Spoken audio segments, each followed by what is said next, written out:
Imagine this for a moment.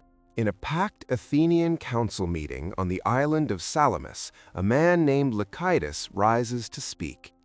His suggestion is calm, rational, almost harmless. Maybe we should at least hear the Persian peace offer. He never finishes the thought. There are no debates, no objections, no polite disagreements. Instead, the council explodes into fury. In a heartbeat, the other members surround him, dragging him to the floor of the chamber. Stones are lifted, then dropped, again and again, until the hall is silent. Lycidas is dead. But the rage doesn't stop there. When the women of Athens hear the uproar, they storm to Lycidas's home. They seize his wife and children, drag them into the street, and stone them as well. A whole family erased in minutes, not by soldiers, but by neighbors. This wasn't a myth. This wasn't a legend. This was 479 BC, a time when diplomacy was dead, mercy was gone, and Greece was drowning in fear. The Spartan 300 at Thermopylae were already gone. Athens was nothing but ash and collapsed stone. Families were homeless refugees living on scraps, and the only language left, a language everyone understood, was violence. This is the atmosphere that births the final showdown of the Greco-Persian Wars.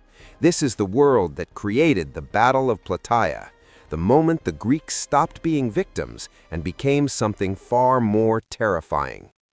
But before we dive into the forgotten brutality, the human suffering, and the raw desperation behind this battle, take a moment to support the journey. If you enjoy uncovering the hidden truths of history, hit that like button and subscribe for more stories just like this. And drop a comment telling me where you're watching from. It always amazes me how these ancient tales connect us across continents and centuries. Now, back to our story. Lycidas's murder revealed something important. The Greeks were past the breaking point. Yes, King Xerxes had retreated, but the danger didn't retreat with him. He left behind his most dangerous weapon, Mardonius, a general far more cunning than Xerxes ever was. Mardonius wasn't a ceremonial king, he was a predator. He camped in the plains of Boeotia with 300,000 elite troops, holding Greece hostage with a single message: submit or burn. And to prove he meant it, he torched Athens again. Everything still standing after the first invasion, homes, temples, statues, was wiped off the earth. He was telling the Greeks, "You may hate me, but I'm not leaving." For the Athenians living as displaced refugees, this was the final straw. Their patience shattered. They sent a message to Sparta, not a request, not a plea, but a threat. If you do not march now, we will join Persia, and when we do, your walls will not protect you. That message struck Sparta like a lightning bolt. Up to that moment, the Spartans had been delaying, hiding behind the Corinthian isthmus, pretending time would solve everything. But the thought of Athens standing beside Persia, that was unthinkable. It terrified them more than the Persian army itself. And so, the Spartan war machine finally woke up. In a single night, Sparta emptied itself. 5,000 Spartan warriors, the toughest soldiers on earth, armed themselves for war. And here comes the detail that reveals just how seriously they took this threat. For every Spartan soldier, 7 Helot servants were also armed and ordered to march. That meant 35,000 Helots on the move, plus 5,000 additional troops from the surrounding regions. By sunrise, 45,000 men had marched out of the Peloponnese. It was the largest force Sparta had assembled in generations. And when the Athenian envoys arrived the next morning, ready to argue, the Spartan officials simply looked at the sky and said, "You can stop shouting. Our army is already at the border." The hunt had begun. Meanwhile, Mardonius had already planned his next move. This is where we must dismantle one of the biggest myths about the Persian Wars, that the Persians were a slow-moving mob of slaves with whips at their backs. That image is Greek propaganda, nothing more. Mardonius's army was nothing like Xerxes' grand parade of numbers. He had cut out the weak, sent home the conscripts, removed the untrained. What he kept was a razor-sharp professional force, the Immortals, elite infantry who'd cracked the Spartan lines at Thermopylae, Saka horse archers, riders from the steppes who could hit a target the width of a coin at full gallop, veterans hardened by decades of war. Mardonius didn't need numbers, he had precision, speed, and mastery. When he learned the Spartans were marching north, he didn't panic, he smiled. He wanted the Greeks to come to him. Fighting in the tight streets of Athens would limit his cavalry, but fighting on open plains, that was where the Persians were gods. So he executed the coldest part of his plan. He evacuated Athens and then destroyed what was left of it. Every house, every temple, every sanctuary, anything still standing was smashed into dust. Athens became a graveyard of rubble, a psychological attack aimed straight at the Greek soul. Then Mardonius pulled his army north, settling in the broad plains near Plataea. This wasn't a retreat, it was a trap set by a master strategist. His encampment was enormous, a fortified square of wooden walls and towers, a temporary city built for war. And from there he waited. The Greeks had only one path forward, and that path led straight into his blade. When the Greek allies finally arrived, gathering on the slopes of Mount Kithairon, they saw Mardonius's camp spread across the plain like a sea of tents. The Immortals shimmered in the sun. Horses pawed the earth at the river's edge.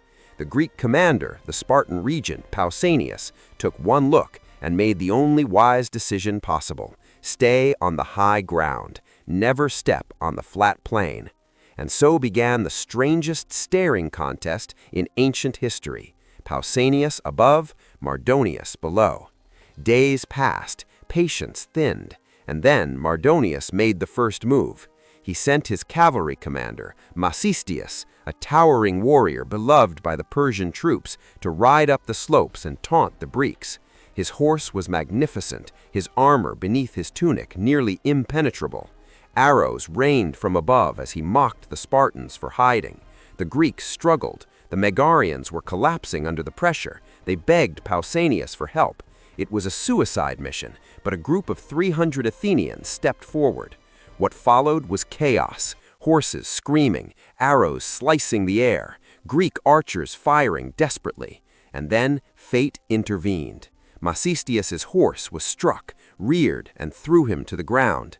The Athenians swarmed him. His blades bounced off his scale armor. He fought like a cornered lion.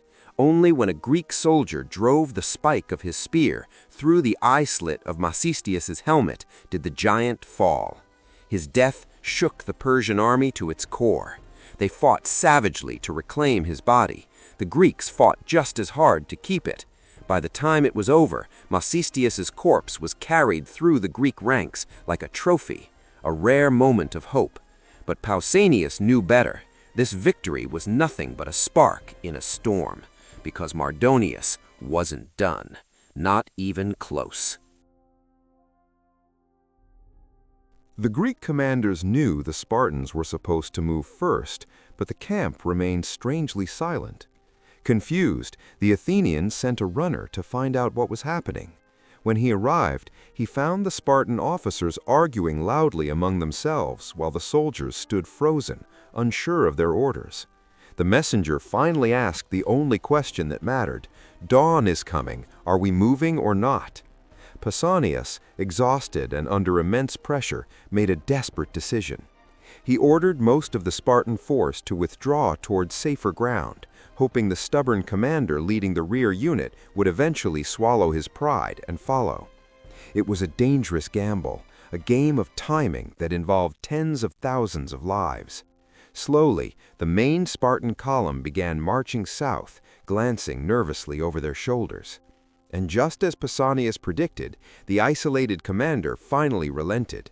Realizing he was about to be abandoned, he ordered his men to hurry after the main force. But dawn had already arrived. Across the field, Persian scouts noticed the movement. What they saw looked like a collapsing Greek line, Athenians distant on one side, the central forces gone, and the Spartans stretched thin along the ridges. To the Persians, it appeared to be panic, not strategy. When General Mardonius stepped out of his tent and saw the scattered Greek formations, he believed the moment he'd waited for had finally arrived. He mocked the Spartans, shouting for his troops to attack immediately. He didn't wait for formation or discipline. He saw a chance to end the war with one sudden blow. Persian cavalry thundered across the river, followed by elite infantry. It was a massive charge, fast and chaotic. Pausanias heard the distant roar and turned to see the rising cloud of dust. The Persians were coming with everything they had. The Athenians were too far away to help. Allies nearby were hiding in the town of Plataea. It was just the Spartans, 10,000 heavily armed warriors and their light troops standing alone against the largest empire in the world. There was no time to set a proper battle line. The Persians began firing arrow volleys from behind their shield wall. The sky seemed to darken. Instinct said to run or charge, but Pausanias ordered the opposite. He told his men to kneel and hold their ground. Then he did something that seemed impossible in the chaos. He called for a sacrifice to read the omens. Arrows fell all around them as a goat was brought forward. The omens were bad. Pausanias refused to move without divine approval, and the army waited under a storm of missile fire. For the soldiers holding the shield wall, the waiting felt endless. Even worse were the light troops and servants positioned behind them, men who had little armor and almost no protection. They suffered the most, while the Spartans stayed rigid and disciplined. Still, Pausanias waited. Another sacrifice, another unfavorable sign. The Persian infantry crept closer, encouraged by Greek stillness. On the Spartan flank, their allies began to shift nervously, ready to break ranks and charge on their own. Pausanias looked toward the distant temple and prayed aloud, begging for permission to fight, for an end to the humiliation of standing still. At last, a third sacrifice was performed. This time, the omens changed. Pausanias stood. No speech, no flourish. He simply raised his spear. The entire Spartan line surged forward as one. The battle truly began. The Persian shield wall, made of wicker and designed to block arrows, could not withstand the impact of heavily armored infantry.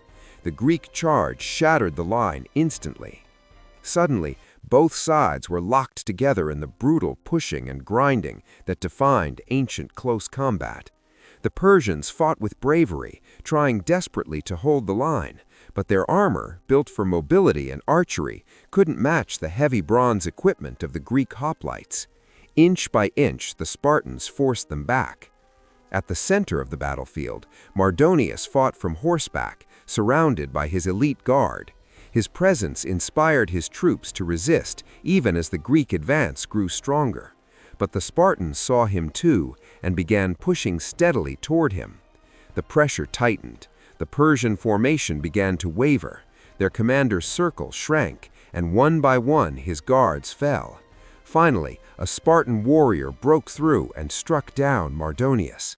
The moment he fell, the battle changed instantly.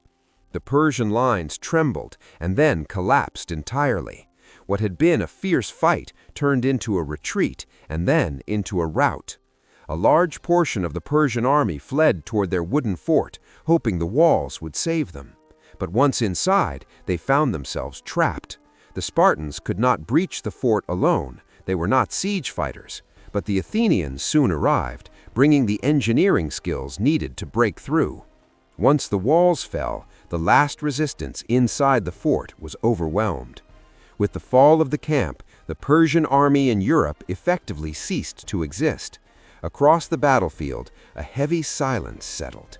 The Greeks had won a victory that would shape world history, and as they looked around the ruins of the Persian camp, they discovered unimaginable wealth, gold, fine fabrics, and luxuries far beyond anything the Greeks had ever known. Pausanias entered the lavish tent that had belonged to the Persian commander. To demonstrate the contrast between the two cultures, he famously ordered the Persian cooks to prepare a royal meal, while Spartan cooks prepared their simple traditional food. When the two meals were placed side by side, Pausanias laughed and reminded his men of the irony. The Persians, with all their wealth, had come to take from those who owned almost nothing. But the moment carried a darker foreshadowing. The victory at Plataea saved Greece, but it also planted a seed within Pausanias, a fascination with luxury that would eventually lead to accusations of treason, scandal, and tragedy. And far across the sea, at the same time as the victory at Plataea, the Greek navy struck a final blow against Persian forces in Asia Minor. By the end of that day, both the Persian army in Europe and their fleet on the coast had been destroyed. The Persian Wars were over. What came next, rivalry, empire building, and the collapse of Greece's unity, would shape the next century. But for now, Greece stood victorious.